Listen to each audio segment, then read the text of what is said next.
Good evening, everyone, and welcome to Mindset Mastery. My name is Suzanne Hart, and welcome. So, as we wait for people to join our broadcast, our topic today is how to turn failure into opportunity. How to turn failure into opportunity. This is for you if you might be stuck in a place where you feel like you failed and you're thinking of giving up. I would say don't do that because this conversation is definitely for you. This is for you if you are, just challenged and really stuck and looking for movement. We're going to give you some tips and tools and a new way to look at stuff. So this definitely is for you. All right. So as we get things started, first of all, I'm going to say if you are joining us, let us know who you are, who you serve, what you do, and where you're joining us from. Please put that in the comment section so that we can get the networking started. I'm also going to ask you to share this broadcast. Let people know what's going on. Share it with a friend who might be struggling and they feel like they failed, or you're thinking this conversation is perfect for them. If you are listening to the replay, hashtag replay. So hashtag replay, and also do the exact same thing, even if it's after the fact. Put who you are, who you're called to serve in the comments section so that you can also be in the networking process. Why do we do this? Because people go back and look at the live. And if you have your information about who you are and who you're called to serve in the comments section, you don't know who might be looking and saying, you know what, I need to reach out to that person. The whole process of social media is for us to do that virtual networking. So your virtual networking opportunity has just begun. Also, share this live, bless a life, let people know what this conversation is about. Why do we ask you to bless and share? Because there's two things I really want you to do. One is you're going to take away something from this broadcast that I'm trusting that you're going to implement in your life. Also, when you get into communication, when you talk and train about something you just learned, it seems to go deeper into you. You are able to apply it more quickly. So we love to encourage people to get into conversation about what's happening. I see Lester Bailey's watching us. Hello, Lester. I see Sharia is out there. Welcome, welcome. I see Mike. Hello, Mike. Welcome.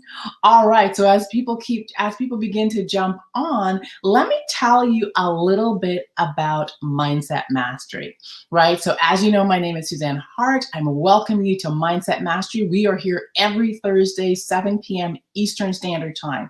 Mindset Mastery is basically helping people. We give strategies to help you reset your thinking. Reset your thinking. Why? Because we want to give you the skills, the tools, and equip you with the mindset to overcome fear, overcome challenge, and to keep moving when the life and challenge and adversity comes through down your street. Our goal is to help you get into action, manage your communication, manage your thinking, and manage your emotions so you can do the behaviors and execute the habits that will have you win. My commitment is to have you take action and wake up every day ready to take on life with passion and purpose.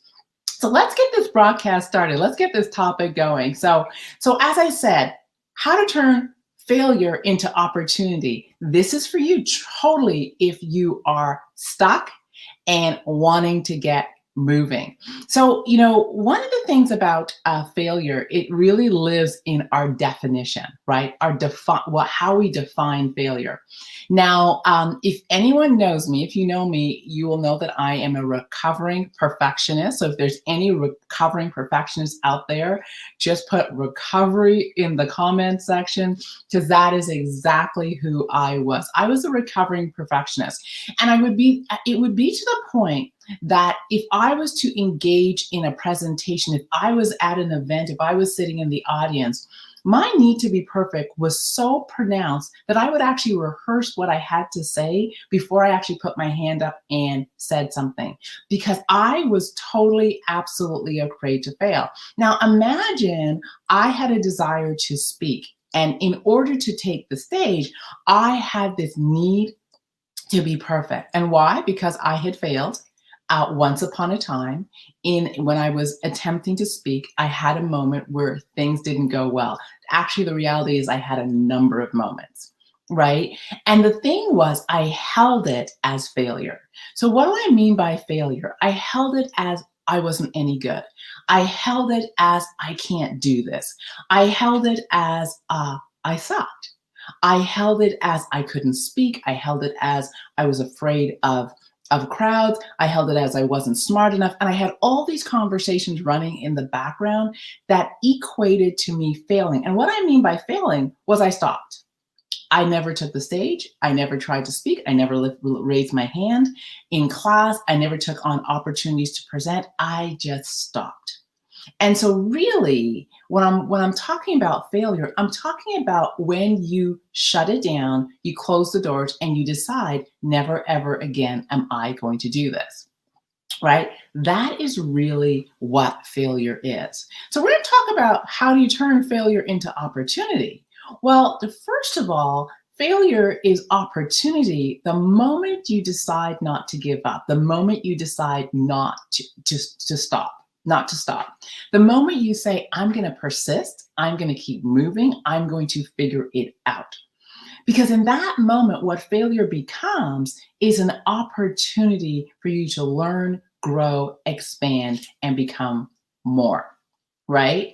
So let's talk a little bit about what it takes to really turn failure into opportunity. Well, the first thing I want to really talk about is what do you need to do? Well, for me, the first thing was sitting in this thing called acceptance.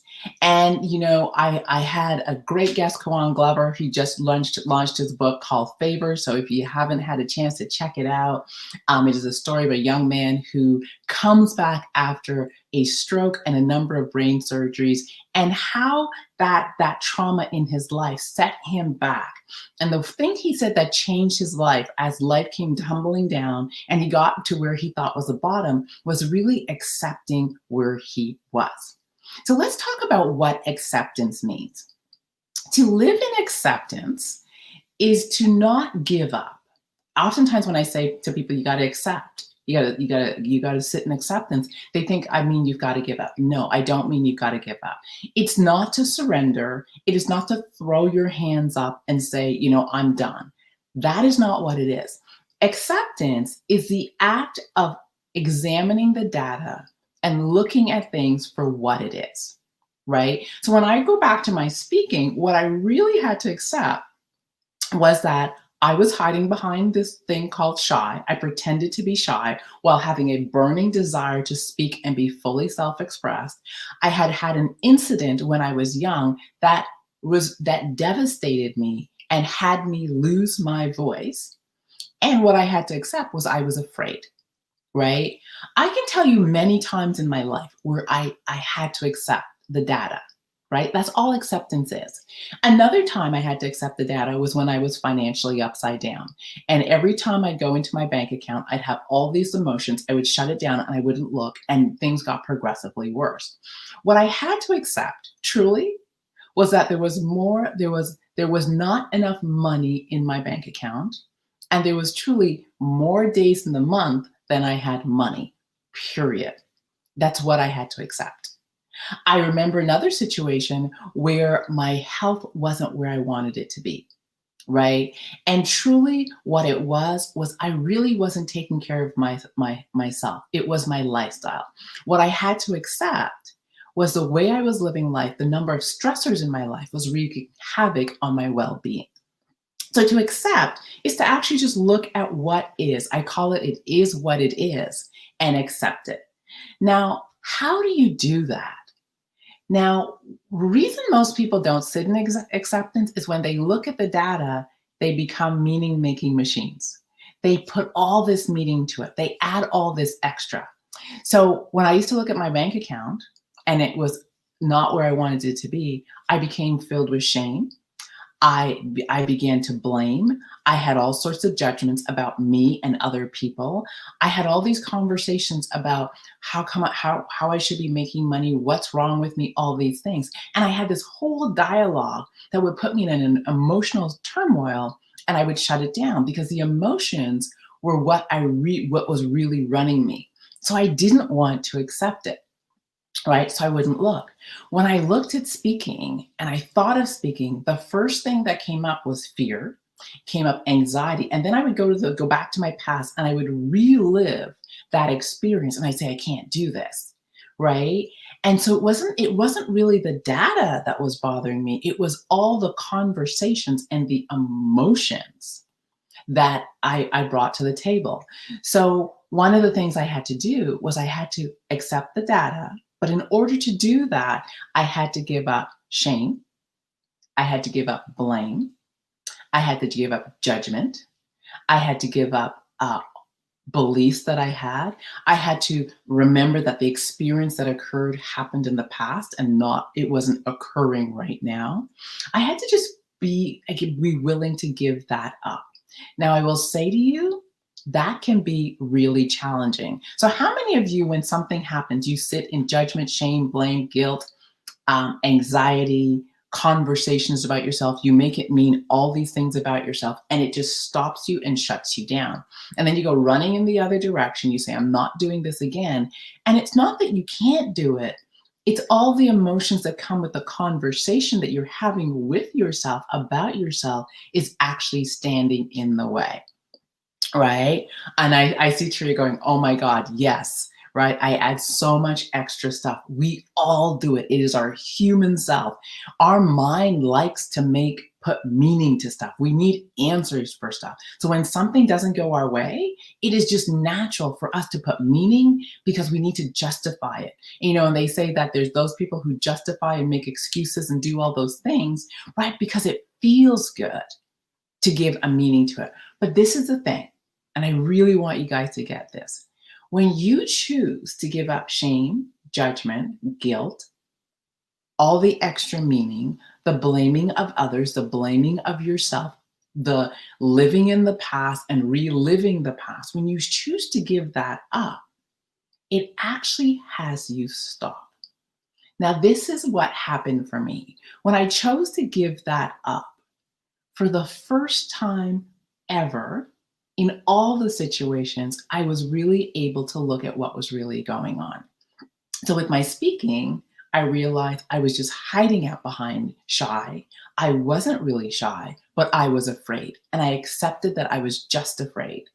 When I was looking at my finances, what I was able to accept was that there was just not enough money coming in, period. And the lifestyle I wanted was bigger than my bank account. That was it. When I was looking at my health, what I was able to access that I had a lot of stress in my life and that possibly things needed to change. I didn't make it mean anything about myself. I didn't make it mean anything about anyone else. And I just sat in that place of acceptance. Now, I want to give you just an insight so you get how powerful this is.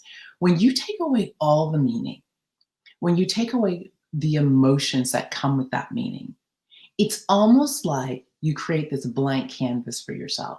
So when you and I sit in this place called acceptance, what really we're doing is we're giving ourselves the opportunity to have a blank canvas. Now, when you have a blank canvas, I'm not very artistic, but when I have a blank canvas, the thing that I ask myself is, now what? What am I going to paint? What am I going to create? What do I do now? I start asking myself different questions. You see, when I was in shame, blame, guilt, and judgment, I was asking why me questions. Why is this happening to me questions? They weren't very productive and forward-moving questions. When I sat in acceptance, I started asking what questions and how questions and who questions. And what I mean by what questions is, what can I do? How can I move forward? Who could help me? It was different types of questions.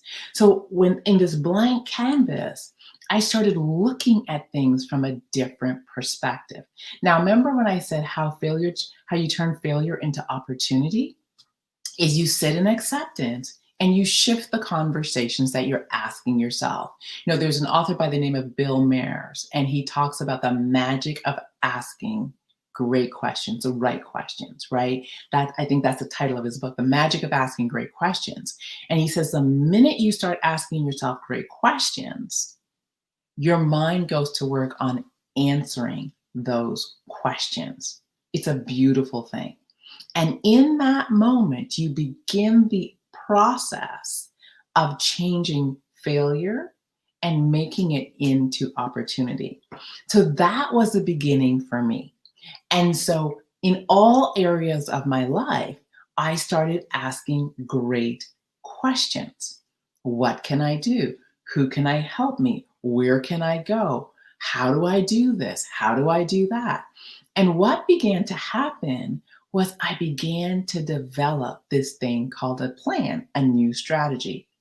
And what began to happen was I became excited because now I wasn't focusing on what wasn't working, the failure. I wasn't no longer focusing on what I couldn't do or can't do. My mind had shifted to possibility, to what I could do. What was the answers? What was the solution? Help me build a strategy. And from that conversation became a plan, right? Became a plan for learning how to speak. There became a plan for going from financially upside down to financially right side up. And there became a plan for also just bringing my health to a brand new level. Now, this is the interesting thing I really want each and every one of you to get. And you're right, when you strip away the emotions, I'm looking at one of the comments in the comment section. When you strip away the emotions, what begins to happen is you have access to more. So this is the interesting things that began to happen. And I say to myself, and I tell everybody that the moment you shift your focus and you start asking great questions, it's almost like God, the universe, whatever that higher power is, goes to work in your favor and puts ideas, people, places, and spaces in your path to help you out. And you know what it is the minute you and I shift our energy, we also tune our mind, we tune our brain, we tune into something new. And so when I started asking those great questions, I started also looking for great answers to those questions. And by looking for those great answers, it tuned me in to people, opportunities, things that could help me move forward. Now, this is what's interesting. Those people, things, and opportunities were always there. They truly were. What was happening was I was so focused on what I couldn't do, what wasn't working, how devastated I was. I was so focused on shaming myself, blaming others, and doing all those things that I didn't notice who and what was in my environment. I didn't notice the opportunities. I didn't notice the books on my shelf. I didn't notice anything that could help me. The moment I moved into acceptance and started asking better questions, it was almost like opportunity opened up. It was always there. So why is failure such a great thing?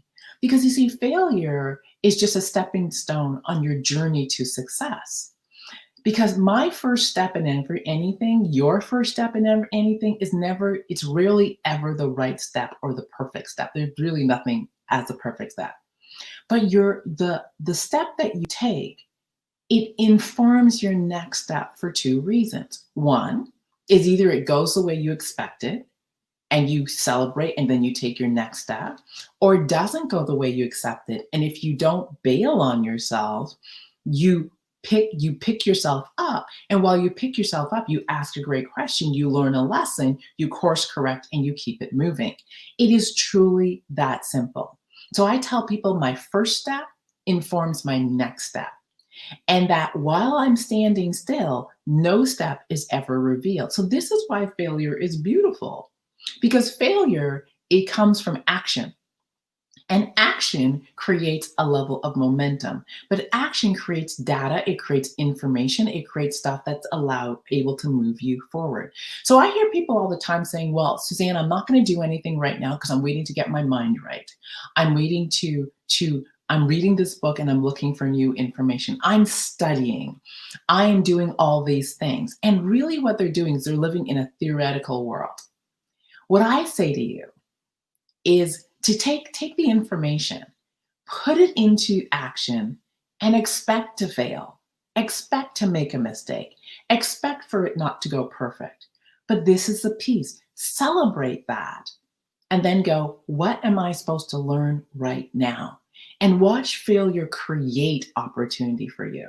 Watch failure magnify things for you. Watch failure be your best teacher, the creator of who you're meant to be and what you're called to do.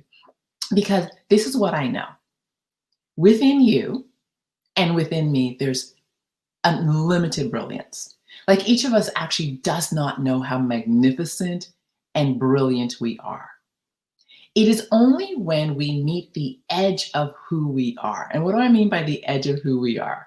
It is when I meet the edge of how I know myself, the edge of my identity, the edge of my knowing, the edge of my knowledge, the edge of my emotional mastery. It's only when I meet the edge of myself that if I push a little further, transformation and change happens. I grow. And what growth is I'm calling for some other part of me that I didn't know exists. Was it always there? Possibly. But it didn't have an opportunity or a reason to emerge until I actually step into a place, a space where I experience this thing called failure because I didn't know what I didn't know. I actually didn't know who I was and what was in me. I will leave you with this. One of the things that Napoleon Hill says, he says that it is, and I'm paraphrasing, so let's be clear right now. He says that it's only when we are at the edge of our knowing, when we think we are about to fail, go crazy, lose our mind, and we're at that place that we want to give up. It is the people who go a little further, push themselves beyond that place, that create magnificence and success. Why? Because the person who came up with the idea that you whatever it is that you're putting into the marketplace, putting into the world, whatever it is that you're doing, the person who actually creates it is not the person who will hold the success. So transformation has to occur. So the opportunity that lives in failure is the transformation. It is the becoming of who you're called to be in order to do the thing that you created, the idea that had you take action in the first place. So our topic today is how to turn failure into opportunity. I say one, expect that change is going to happen, right? Just expect that change, crisis, challenge, chaos, you're not knowing is going to happen. Anticipate that you are not going to get it right the first time. And if you want to hold it as failure, you can. I call it opportunities to learn, right? When that happens, the next step is to just sit in acceptance. It's pretty simple. Sit in acceptance, give up shame, blame, judgment, guilt, and all the things, the meanings that we put to it. Practice emotional mastery, and emotion is to live in the face of what is going on and say, what can I learn from the data that's before me? As you do that, begin to ask yourself great questions. Expect to find the lesson. Expect to find the opportunity to grow. Expect to find the opportunity to change and become more. And then from there, take your next step and watch the magic happen. Opportunity after opportunity. And opportunity breeds success. So this is the long and short of it.